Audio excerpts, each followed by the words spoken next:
All right, we're going to finish up chapter 1, describing quantitative data with numbers. This is the third section of chapter 1 in the textbook. So we're going to talk about mean and standard deviation today and interquartile range. I'll also go over some stuff we talked about in Wednesday's class, like the box plots and outliers and how to actually calculate them. So symbols that we use. So this is called X bar, X with a bar over it, and then this is the Greek letter mu. So we use both of them. X bar is our statistic. It comes from a sample, and I remember that because they both begin with the letter S. Mu is a parameter. That means it comes from the entire population. So we never know mu. Mu is the truth. It's what's true about the entire population, but we don't ever get data from the entire population, or rarely do. So we use X bar. So we use X bar to estimate what we think the true mean is. So we take our sample mean to estimate what we believe is about the true mean. So for example, you see stuff like this in commercials. 80% of dentists recommend toothpaste A. They didn't actually ask every dentist in the country. They just pulled a portion of them, and then they estimate what they believe what the true percentage really is. Okay, so this is right from your book. So you add up all the numbers in your list, and then you divide by how many numbers you added up. On the formula sheet that you will be given when you take the test, this is the notation. So again, you might recognize sigma. This is the Greek letter sigma, and it means to sum up.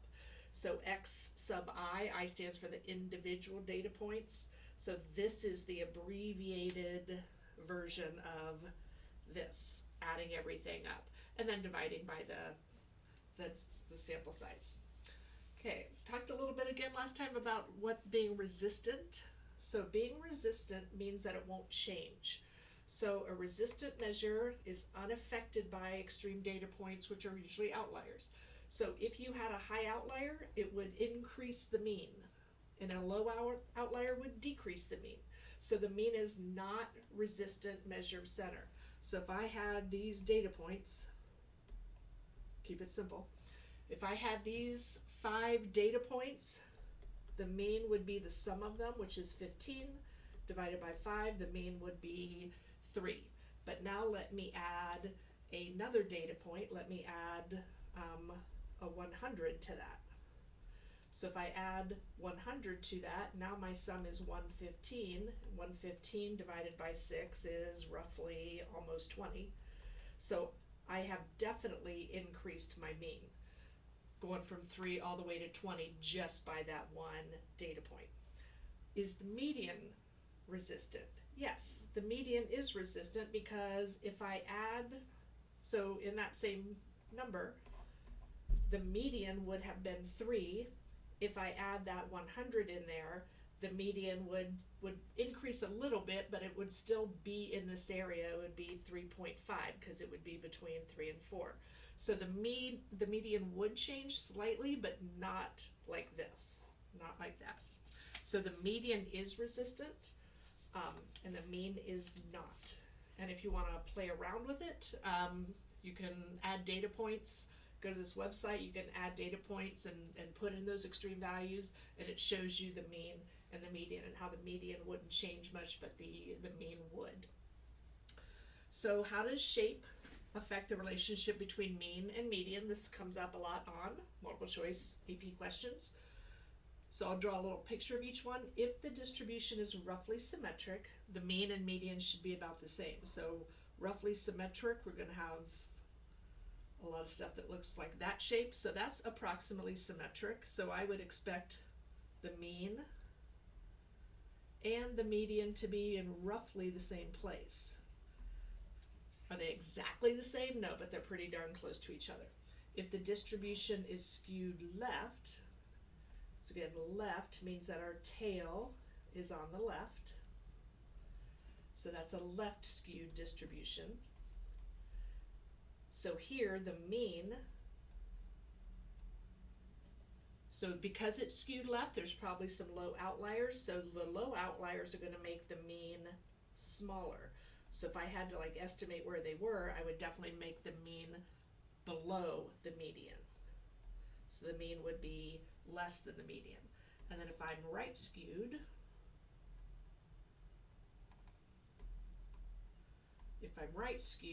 the mean again would be pulled higher because of those high outliers. So in this case, I'm not drawing it exactly where I should draw, but you get the point.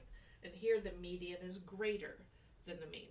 So they'll ask you about the shape of a distribution and ask you if you can compare the mean and the median. We don't have to know what they are. We just have to know if they're approximately the same or if one is larger than the other. So I always remember this by saying, and I said it in class last time, it's mean to pull the tail. So if you have a pet, it's mean to pull their tail. It hurts. So it's mean to pull the tail. So just remember this would be the tail and the mean is pulled towards the tail. So it's mean to pull the tail. I know the mean is pulled towards the tail. The next page, I'm going to show you a dot plot. So in this dot plot, so I can be given a dot plot and then I can find answer questions about it. So what is the range? The range is the maximum minus the minimum. So it's taking the largest value minus the smallest value. So again, remember, if they ask you for the range, it is a value. So don't list it as an interval. It is a number. Is it a resistant measure of spread? Well, right now our range is 9 is the highest value, 4 is the lowest value, so 9 minus 4 would be 5. What would happen if I added another big data point? So let's say I added a data point that was, again, something bigger, like let's say 30. So if I added a 30, so if I add 30 to the list or to the data plot, the range now would be 30 minus 4. The range would be 26. So is it resistant? No, it's not resistant because again, it's going to include those extreme values, the max and the min. So what are the quartiles? So I'm showing here where the quartiles are. So the quartiles are, so quartile 1 is the median of the lower half of the data.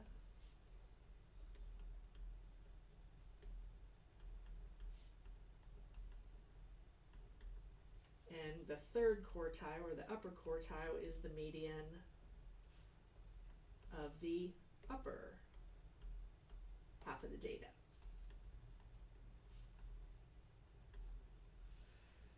So I show here, so each quartile has the same number of data points. So here it says I have 12 data points. So if I do 12 divided by 4, I should have 3 data points in each region. So between the third and the fourth data point would be the first quartile. So halfway between 5 and 6 would be 5.5. And then our median was right here in the middle. So the median was halfway between 6 and 7. So we got an even number of data points. So my median is halfway between the two middle numbers. And then third quartile again is halfway between 7 and 8. So that's how I find them. They're the medians of the upper and lower half. What is the interquartile range, which we can abbreviate IQR, and is it resistant? So again, the interquartile range is quartile 3 minus quartile 1. So in this case, it would be 7.5 minus 5.5. The interquartile range would be 2. Is it a resistant measure of spread? Well, again, if I added that 30 to it, would that really affect the interquartile range? Again, adding another data point would shift these slightly, but it would still be approximately just 2 apart. So is it resistant? Yes, because it would not really change based on, it's the middle 50% of the data. It's not influenced by those extreme outliers. Okay, so the 5-number summary, again, talked about this on Wednesday. It is the minimum value, quartile 1, the median, quartile 3, and the maximum.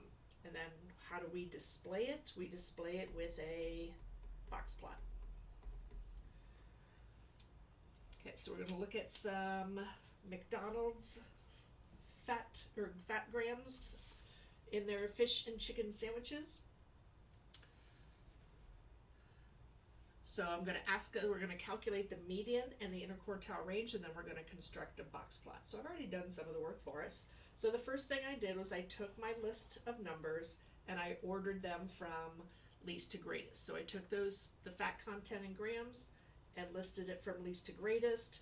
There's 9 different sandwiches there, so the median is a middle number. And again, quartile 1 is the median of my lower half, so it's halfway between 14 and 16. Quartile 3 is the median of my upper half. So if I average those two numbers together, I get 24.5. So again, this is my min. This is my max. So I've got my 5-number summary right here. So I look at my min and my max, 9 to 33s, because when I make my number line, do I want to count by 1s? Do I want to count by 2s? So I'm going to count by 3s. Let's go by 3s. 9, 12, 15, 18, 21.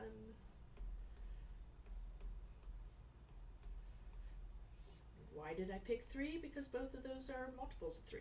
So if I plot my 9 and my 33, again, I don't have to start and stop exactly. I could, of course, have counted by 4s or 2s or 5s. And then I'm going to plot my quartile 1, my median, 19, quartile 4, 24.5, barely there. So again, the quartile 1 and quartile 3 make up the box. The median drawn in there, and then we draw our whiskers out to our min and our max.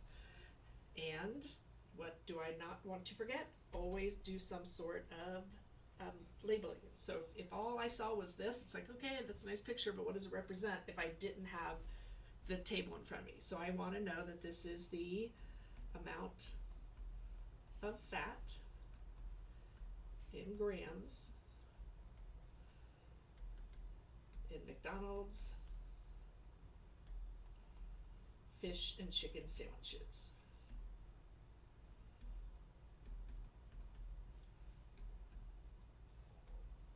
So don't forget to label your graph, so if this is all somebody saw, they would know what that data represented.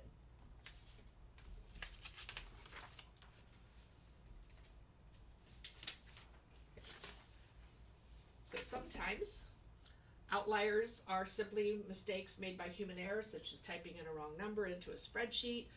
So for this reason, we sometimes throw the outliers out. But we should not always throw the outliers out. So here's a little story I'll let you read. An example when outliers were ignored when they shouldn't have been. This is when they started to ban like fluorocarbon hairsprays, Aquanet, things like that, because there was a hole in the ozone layer which was causing radiation.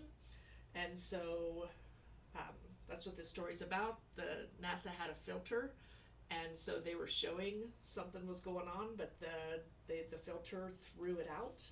And so way back in the 70s this was seen, but they didn't actually figure it out until the mid-80s.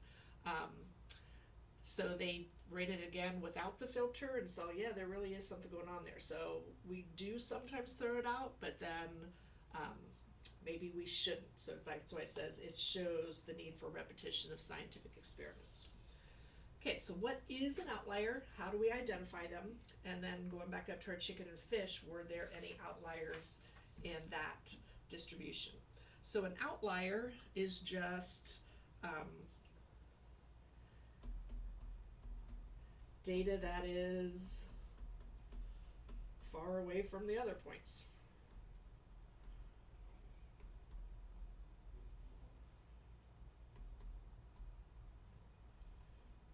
Okay, data's plural and singular. So data that's far away from other data. So some statisticians, some use more than 2 standard deviations away.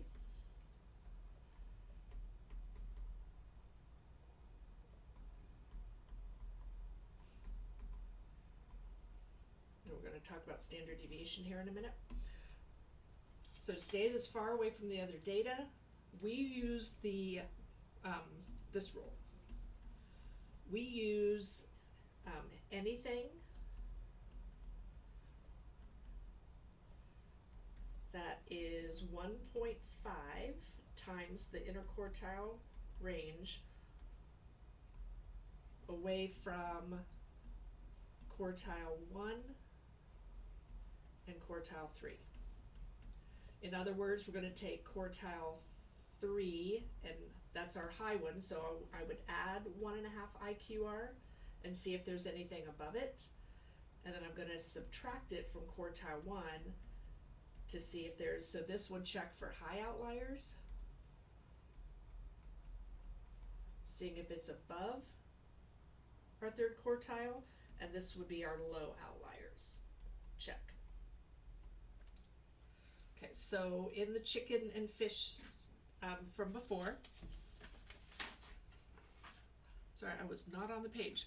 So again, data far away, some use more than 2 standard deviations, anything more than 1.5 interquartiles away from quartile 1 and quartile 3. So here's how we check for our high outliers. We add it to our upper quartile, we subtract it from our lower quartile. So in our fish one, quartile 3 was 24.5, and then we would add 1.5, and our interquartile range was 9.5. So 38.75, and then our lower quartile was 15. So 15 minus 1.5 times 9.5 would give us 0.75. So we had no outliers. So nothing was above and nothing was higher than 38.75 because our max was 33, and nothing was lower than 0.75. So there were no outliers. So, but we can't just say there's no outliers, we have to back it up with the math. Okay, so sticking with our McDonald's, we're now going to look at fat grams in beef sandwiches. And are there any outliers in this distribution? So again, I already did some of the work for us. I put the data in order from least to greatest. I found our median, I found our lower and upper quartiles. So the first thing we're going to do is find the interquartile range. So we're going to subtract our quartile 3, 29, minus quartile 1, 19, and we get 10. And then if I take 1.5 times the IQR, 1.5 times 10 would give us 15. So I'm going to take my quartile 1 minus 15, and I'm going to take quartile 3 plus 15. So quartile 1, 19 minus 15 is 4.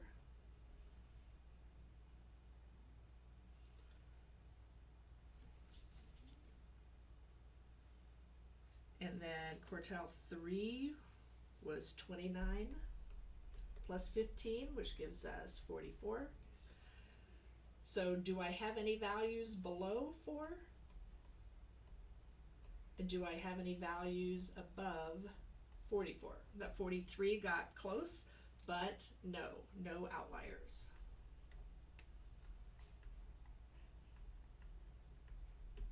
Again, that's how you show your work for it.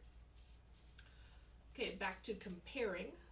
So now we've got some box plots made for both the beef and the chicken and the fish. So without the color there, but this one is, I'll color it in green. So this one is the beef, and this one is the chicken.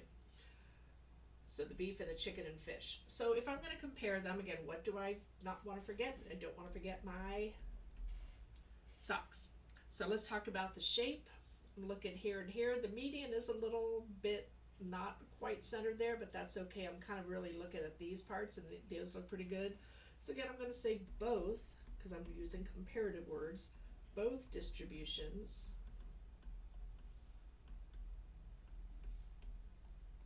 are approximately symmetric.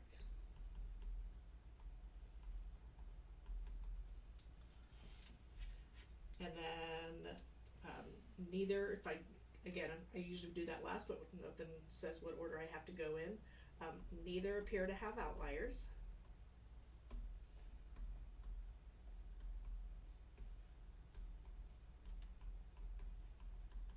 When an outlier would look at a box plot, you'd probably see like a little star here. They would have a new maximum, so they would put a little star there if there were like a low outlier there. That's what it would look like on a box plot that we would make. Center, well, here's the center for the beef. Here's the center for the chicken and fish. So what can I say about that? All I have to do is say the center. And even if I go with spread, if I talk about the interquartile range, they're not too different, but I can also talk about the range itself. So I could say again, the center, and maybe I want to say I'm talking about the median, and spread. And I'm going to specify that I'm talking about the range, because somebody else might want to describe the interquartile range, so just be clear what you're looking at. So the center and spread of the beef distribution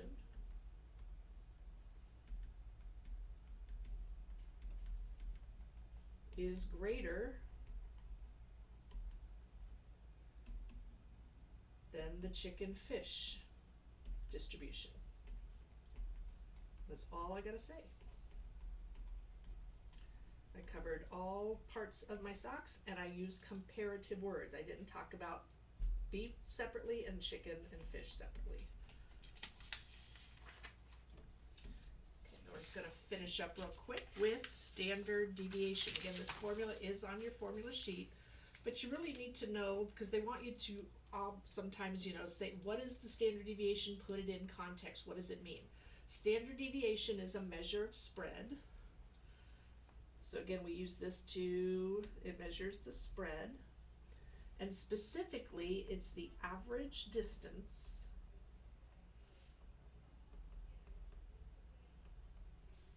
of our observations, our individual data points, from the mean.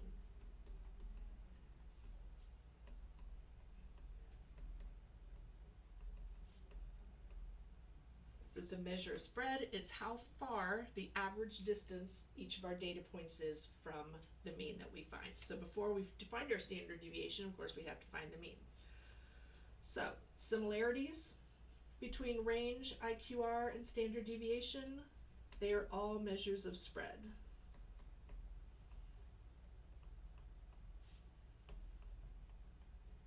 So they're all measurements of spread. And then how are they different? The difference is what we would talk about being resistance. Only the interquartile range, the IQR, is resistant to outliers.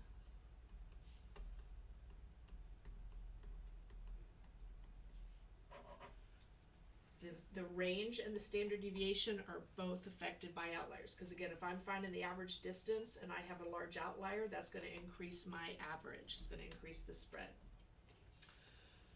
Okay, so how is the standard deviation calculated? So this is S sub x, x being our variable of interest. So what we're going to do is we're going to take the difference of each data point minus the mean. Again, that gives us our distance. And then we square it. We sum them all up, and then we divide by n minus 1. So we take our number of data points minus 1. And variance, what is variance? It's the standard deviation squared. So if this is S, this is S squared. And we'll talk about variance later. But if you're given the variance and you're asked for the standard deviation, just take the square root of it. Why do we divide by n minus 1? There's something called degrees of freedom. So if you're interested in why we use n minus 1 and not n, you can go read that little blog. Otherwise, just know it's n minus 1. Okay, so what are some of the properties of standard deviation? We only use standard deviation with the mean because it's not the average distance for the median. So only use it. We use median and interquartile range together. We use mean and standard deviation together for our center and our spread. It is greater than or equal to 0. It cannot be a negative number. That's where the squaring comes in. It is a measure of distance, so it cannot be negative. Again, the more spread out the data is, the larger our standard deviation is. It has the same unit of measurement as the original, so if I'm measuring something in inches, the standard deviation is also in inches. And again, it is not resistant to outliers. So if I wanted us to find, in this distribution, in this dot plot, how far are the values from the mean on average? In other words, what is the standard deviation? So the first thing we're going to do is find our mean, which is x bar.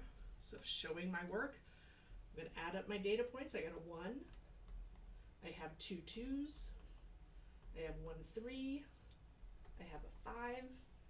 I have 2 6s. And I have a 7. And that is 1 2 3 4 5 6 7 8 data points. So I've already done the math there. That's going to give me a mean of 4. So our mean is 4, and that kind of makes sense. It's right in the center. This is actually a very symmetrical graph if you look at it. So 4 would be right in the center. It'd be the mean and the median. So how do we find our standard deviation? I'm going to take each data point minus the mean and square it.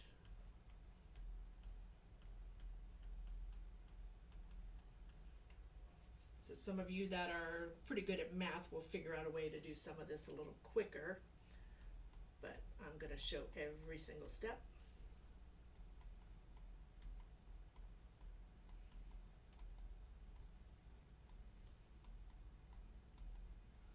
And hope I don't run out of room.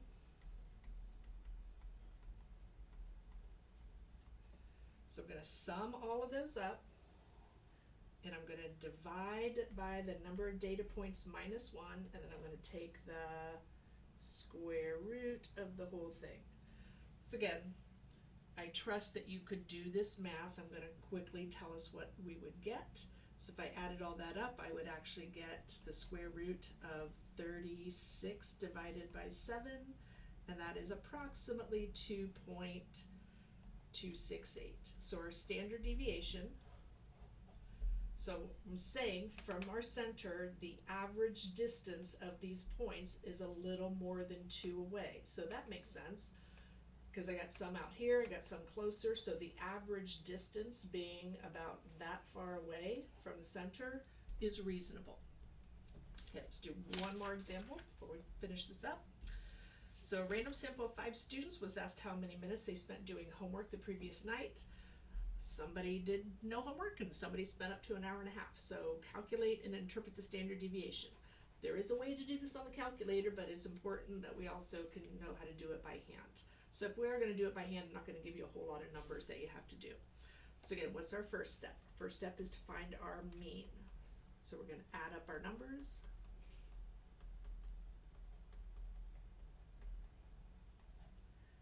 And then divide by our number of data points. So our x bar is 41 minutes. Was the average time spent. Our standard deviation is going to be our 0 minus 41 squared plus 25 minus 41 squared, and so on.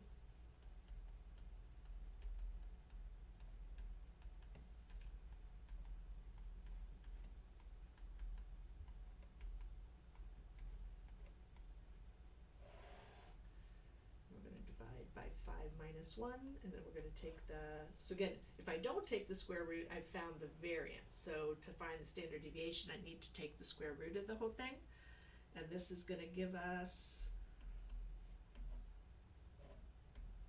should get 1205 under there, and that is approximately 34.71. So I calculated it. A lot of students leave this part off. They also want us to interpret a lot, again, in context. So what does this mean? It means that the average distance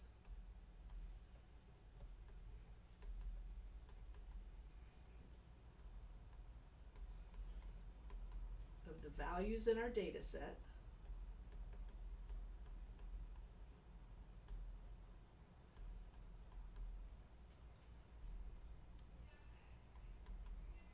is about 34.71 minutes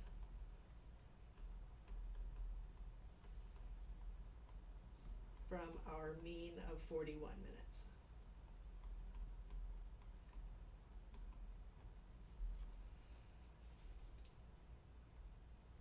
And that's it. So after this, on to chapter 2. We'll talk about normal distributions, which is a big part of what we do the rest of the year. We'll introduce it, but we'll be doing it till May. All right, have a good day.